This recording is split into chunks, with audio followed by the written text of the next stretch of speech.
Hello, everyone, and welcome to the Golden Astrologer Podcast. This is Deb McBride, and I am with you recording this in lovely Escazú, Costa Rica on December 21st in the year 2025. It's a Sunday, and we are now experiencing sunset here, and I have a lot to say. And I'm sorry if this is not going to be full of Christmas cheer, but I think it's important to address the astrology now that we've gotten a little distance from the events of last weekend and what is coming up for us in February. So when I was away over Thanksgiving weekend, there were a lot of things going on for me and my friends, my Costa Rican family. And my one friend said, I'd rather speak up and be wrong than be sorry later. And so in that vein, I'm going to speak up about a few things.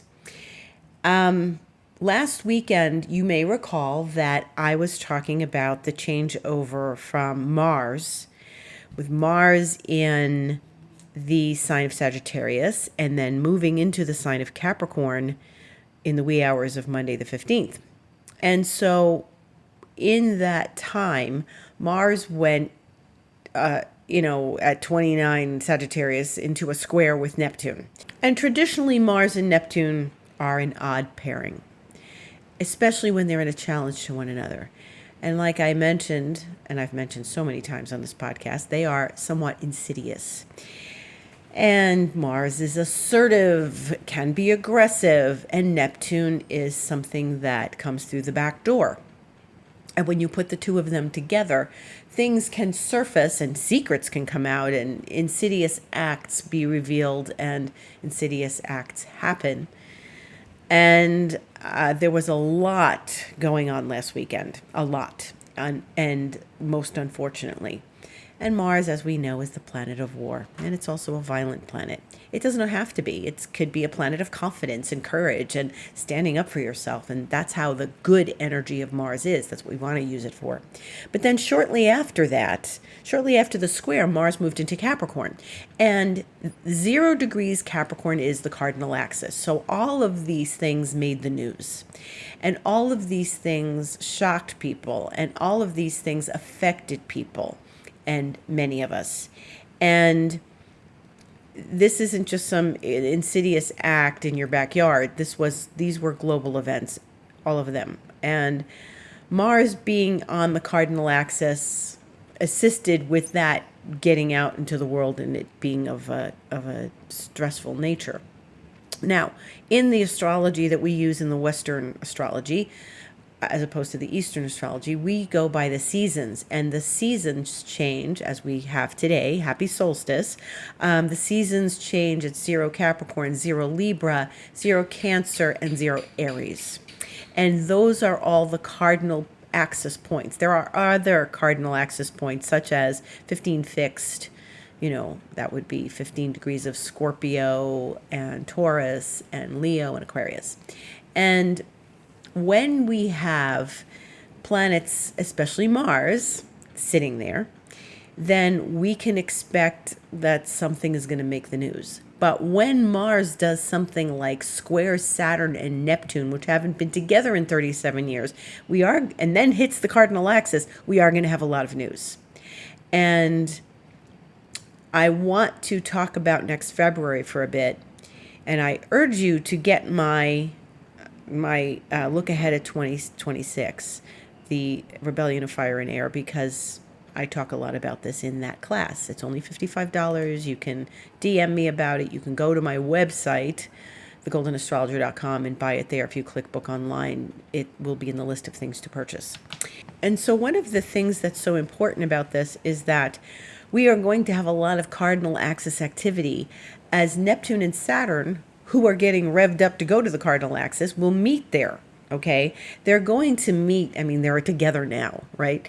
But they're going to meet in exactitude at the cardinal axis, and that's going to happen February 20th. Prior to that, there's going to be a few things lining up. Mars will reach the cardinal axis on February 11th. It will hit 15 degrees of Aquarius on February 11th, then 12th. And just then, Neptune will already be at the cardinal axis again. So we're having Mars and Neptune connect with each other at the cardinal axis. Okay. You would say 15 degrees of Aquarius is not 0 degrees Aries, but they are connected. They are joined because of that relationship to the cardinal axis. And so once again, we are having another situation where Mars and Neptune are going to be connecting with one another. And in those days, there's going to be an eclipse, which is on the 17th of February. That eclipse is at 28 degrees of Aquarius, which is the United States moon. And so, with planets going to the cardinal axis, planets that have never met in our lifetime at this cardinal axis point, okay? So Saturn and Neptune in our lifetime have never been at 0 Aries. And they've been there separately, like earlier this year, but they weren't there together. They weren't there exactly together. They weren't there during an eclipse. They weren't there when Mars is at the cardinal axis. There were not these lineups of things lined up, ready to happen in mid-February. And so eclipses are wild cards. We don't know what they bring. And the last time the United States had an eclipse on its moon at 28 or so Aquarius, because countries have charts too, that was the Parkland shooting in Florida in 2018. And while I don't think this will necessarily be another shooting, but again, eclipses are wild cards, and I don't know what this will be. And like I said before COVID, Saturn and Pluto were getting together for the first time in 35 or so years. And we knew something was going to happen, but astrologers didn't know exactly what was going to happen. I don't think we're having another COVID. But I have a great concern about next February and the Saturn-Neptune that will be some world event with Mars on the cardinal axis, having been there just a couple days before, and then an eclipse on the U.S. chart. This is a lot of activity for mid-February. This is a lot of important aligning of planets on the cardinal axis with eclipses. This is too big to ignore. And so I'm speaking up about it. I'm telling you about this, and I'm going to tell you that I think we're going to have an event. I don't know what that event is. Like I said, it's never the same, when eclipses are wild cards.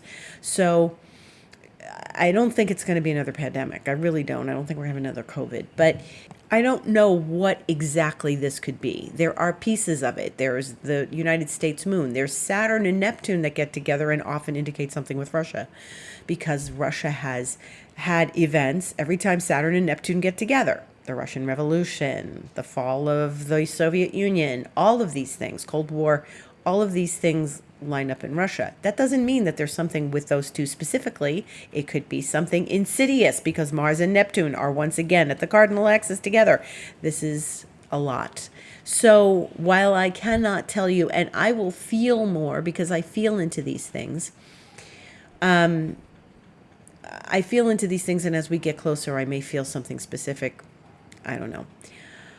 But I don't want to say that, we're having Saturn and Neptune, and isn't this amazing? Yes, on some level, there's a big change of the order of the universe. Something big is coming. But it's usually a global collective event that we don't expect necessarily, especially after an eclipse. But it's something that changes things forever. And it's not the same afterwards. Okay, so things are not the same. And even after last weekend, things are not the same. There's lots of stuff here that's not the same and not going to be the same, unfortunately. And we take a new view of things. We hear the news and we have a reaction to it and stuff. When we had Saturn, Pluto, and Jupiter lining up together in 2020, and I didn't know what that was going to necessarily be, and it turned out to be a pandemic, it didn't affect everybody in the same way. It was horrible obviously in many ways, and we won't even go there, but that's, suffice it to say, that was horrible in many ways. But it didn't affect everybody the same way. And I think that world events don't necessarily affect everybody the same way. We can all agree on something, and we all agree that it's horrible or it's enlightening or it's powerful, or, the doors to something are going to open and we're going to be free in some respects and then maybe not free in other respects. Everybody's life gets affected differently because everybody's different and everybody's life is different and everybody has a different thing in their life, right? So I don't know. Again, I will tell you, I don't know. I can't tell you what it's going to be, but I know that when we are dealing with Aries, we are dealing with things that are very direct, very forthright, very abrupt, and then they're over. Like Aries, if you know an Aries, they lose their temper and then they're over it. They lose their temper and are over it. So it could be something very sharp, immediate, and then it's over. That's the nature of Aries. But then we've got all this like Aquarius stuff. So, and Pluto's in Aquarius, but Pluto is not on the cardinal axis. And, while the eclipse is revving up, the moon will pass over Mars and then go to meet the sun in the new moon that's going to be there. And we are going to get new information. So I wanted to give you a heads up. I want to tell you that something's coming that won't be the same anymore afterwards. I'm sorry to dump this on you right before Christmas, but I couldn't just sit here and go on and not mention how last week's aspects showed us something about what's coming in February. And it doesn't necessarily have to be violent. It could just be, okay, we're doing this now. Somebody makes a decision. Somebody in the world makes a decision and things are different. And that's it. It could be anything. So rarely the same as something we've seen before. But we want to be aware and just keep our antennas up for this kind of experience because it will inevitably reach all of us on some level. I'll say that. Your everyday life may not change from any of this. Did your everyday life change when the Soviet Union fell? Probably not. Like you saw it, you were like, wow, things are not the same in the world. Right. It trickles into our lives somehow. We get news, we talk about it. People are like, wow, can you believe that? And it didn't where I was at that point in time. I wasn't really I wasn't traveling there or anything. I'm using myself as an easy example. It was in the news and it was profound, and I pinpointed the astrology, of course. But I want to say these things because don't be surprised when something comes in February. What can you do? You take care of your business. You live as clean a life as you can. You be responsible. You stay grounded because this energy right now is so overwhelming. It's intense and it's exhausting, and it's just not something that's easy to navigate. We've got to get through this, everybody together. We're all in this together. But you want to stay grounded during all of this because we don't have a lot of earth in the sky, and we're moving out of earth and water, remember, and we're moving into fire and air. So I really recommend taking care of your life, making sure everything's in alignment. Take up a practice that helps you, yoga, meditation, something that reaches other things other than, just going to the gym. Do something that expands your consciousness and connect with yourself on a deep level and connect with something greater than yourself, because that's what Saturn and Neptune at the end of the zodiac are asking us to do anyway. And surrender where you need to surrender. And I don't want you to be anxious. I don't want anyone to be anxious. I don't think there's a reason to be anxious. I think that this is a time to, have compassion and empathy and just be with each other together and do what you need to do in your life.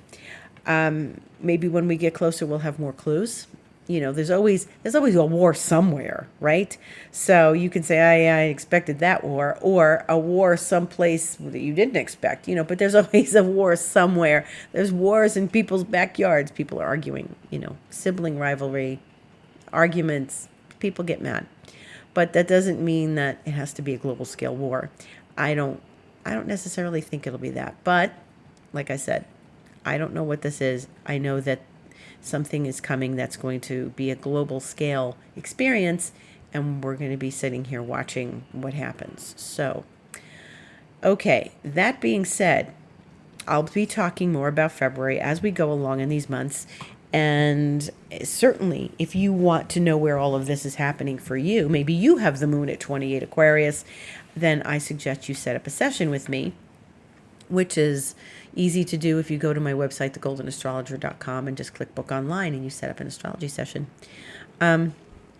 And, you know, in the meantime, we have to keep on going.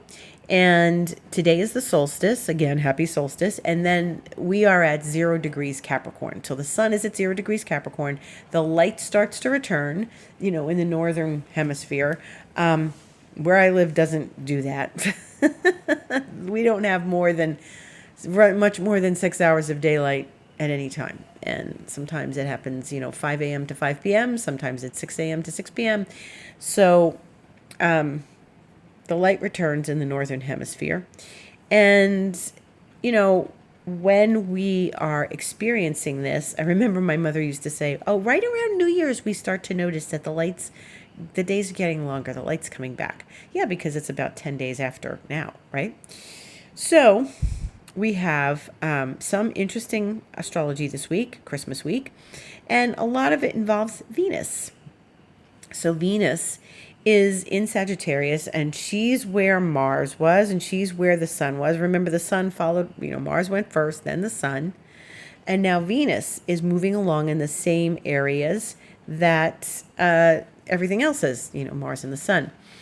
And Venus is at 26 Sagittarius as I speak, and she is making an inconjunct to the planet Uranus in the wee hours of tomorrow morning, Eastern Time, 1:22 a.m.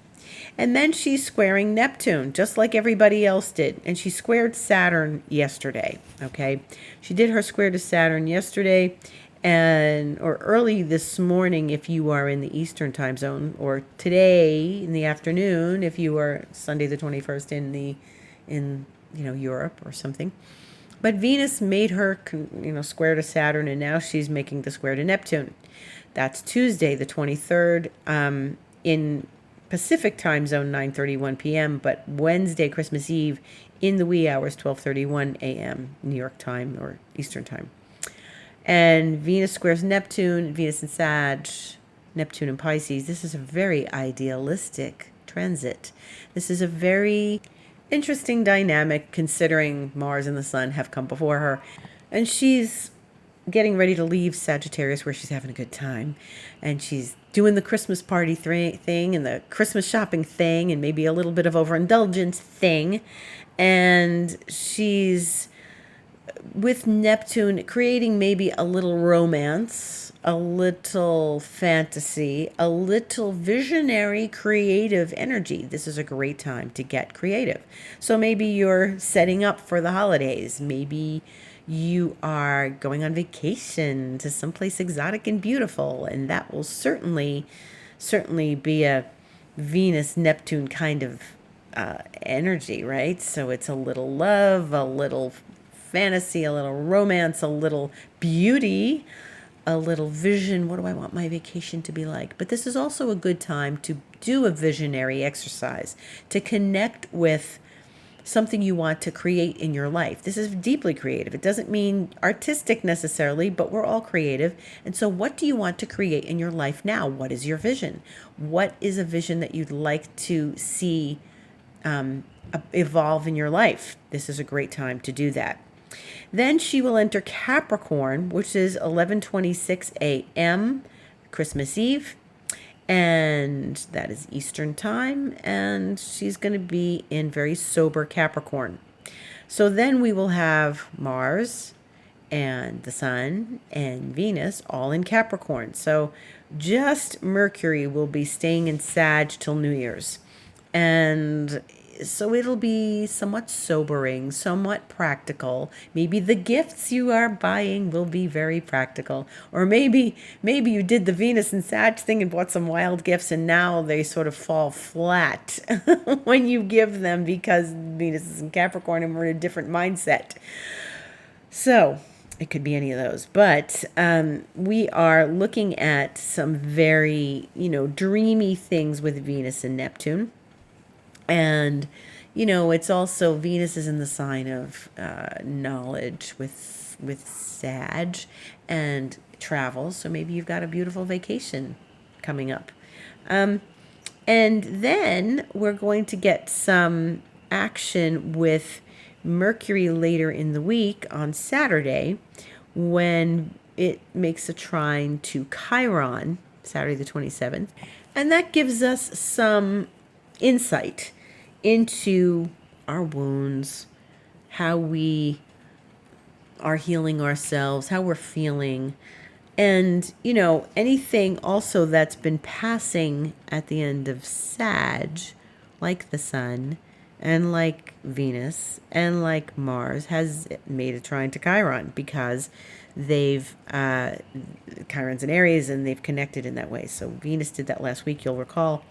And so it's an interesting dynamic that Chiron is getting so much attention because it means that there is a touch of, connecting with where we feel maybe somewhat wounded, or we're trying to do some healing for ourselves as the holidays show up. And, I'm glad there's no eclipses on the holidays. I'm glad there's no Christmas eclipse because we've had those before, in fact, in 2019 to 2020. But this is a relatively quiet week. So I don't expect a lot, except that we still have Saturn and Neptune together at the end of the zodiac. So again, navigating that is about surrender. It's about letting go. It's about paying attention to what area of your life is about to undergo some big changes. And it's about allowing those changes to happen and helping those changes along. Have you sat down with yourself and said, what do I want my life to look like? What new things? How do I want to create a new life? Like I said earlier, what's your vision? But what does it feel like to be in your life when it's new? I've done a lot of that work this year, especially in these last 6 months, about what new life I want and how I'm creating that through my meditative states. And what do I want that to look like when I'm on the other side of it? It's easy to be grateful when we have received something and it's already happened. But if you're grateful for something new now, ahead of its happening, then you're going to draw that to you even more quickly, your new life, right? So start being grateful for what your new life feels like and how excited you are in this new life. What does that feel like? And using Venus's energy this week with all this Venus activity, this is a great time to make that projection, to connect with what it is that you're trying to create and start creating it and be grateful for it ahead of its presence in your life. In the meantime, when we last left our Christmas village in San Joaquin de Flores, Costa Rica, you'll recall a year ago when I went there and we had the Rompope incident, right? So since my last podcast last week, I have been there twice. Yes, Astro Darlings, twice. I was there on Tuesday night and I was there last night. And we have a report from the field. On Tuesday night, it was very quiet. We went there, just three of us, Monica, Alejandro, and I went there, and we showed up at the door of the scene of the crime, where, it's like the front part of this house. It's almost like a patio, but it's an indoor patio. And they have a Christmas scene, they have a nativity scene, and everything's on strings. I have to post that on Instagram. Everything's on strings, and you'll see the the whole nativity scene right directly across from where our little abuela sits and sells the rompope. And on Tuesday night, the police were sitting right outside that door. And Monica said, I think it's because of the incident. And I said, you think so? You think it's because of the incident? The Mars retrograde incident. And I remember it so well because it was December 6th and it was an hour after Mars had gone retrograde. And it was when it was in Leo, and it was when we got there an hour after Mars went retrograde. And there it was, this first incident of Mars retrograde with Rompope flying into the face of this poor abuela. Yes, so that did not happen this year, okay? That did not happen this year. Thankfully for that poor woman. And of course, Mars is not retrograde this year, so sneak attack, right, with Rompope. So we went and had a really lovely time on Tuesday night. We visited them. We saw the Christmas lights. It was pretty quiet. And then last night we went, and there's like a soccer field nearby, and Tuesday night it was empty. And they usually have a little fair where you can buy things and stuff and trinkets and little handmade goods and stuff, and even rice cookers. They had rice cookers there. But when we went last night, they had those little stands, but there was a whole carnival there. There were rides. There were, all sorts of games and things. There was cotton candy. It was like a small town carnival, and kids were screaming on the rides, and it was full of activity. It was rocking last night. And then I think the Alajuela football team won some tournament, and everybody was driving down the street honking their horns, like jingle bells on their car horn, but also, and I thought it was just because of Christmas, but they were telling me no, it's also because of this big soccer win that they had. So we had a good time. We did not go on rides. Those days are gone, but we observed everybody, and we were taking pictures and stuff, and it was a lot of fun. And we went down the street, which was blocked off, and police were there, but they were not in front of the scene of the Rompope incident. They were just in the area, probably because they knew there were going to be a lot of people there. So they set up these rides in the last few days, and everybody was out there having a great time. And we saw this one little stop where they were selling, everybody's selling rompope, they're selling sweets, they're selling treats, they're selling like Christmas candies and stuff. And there was this one place where they had all the little Christmas village items, like a little church, a little house, ice skaters, Ferris wheels, all those things, but they had them in multitude, and it was all in this one room.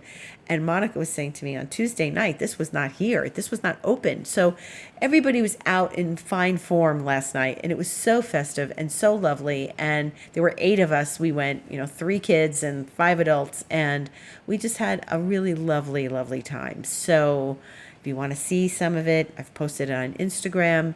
And thankfully, there were no more scenes in that moment. So Venus is already stepping up and being peaceful, and the police were there, so nothing was going to happen. And in the meantime, we have just Mercury lingering in Sag after Venus finishes up this week, and then Mercury then will also pass through Sag and touch all the outer planets, move into Capricorn to the cardinal axis, and then we'll have a lot of energy in Capricorn next week. But it's very interesting how each planet is taking their turn. They don't always do this. Mars isn't usually next to the inner planets during an event like this, where we're seeing a lot of activity with the outer planets. It's usually doing its own thing because Mars doesn't always stay close to the Sun and Mercury and Venus. But as we move through this time, we will be paying attention to any other unusual events that are marked by Saturn and Neptune, okay? And I really hope that you get my lecture that I gave, my presentation about 2026, the Rebellion of Fire and Air. Go to my website, thegoldenastrologer.com, click book online, and it's there, or you can email me, info@thegoldenastrologer.com, and deb@debmcbride.com.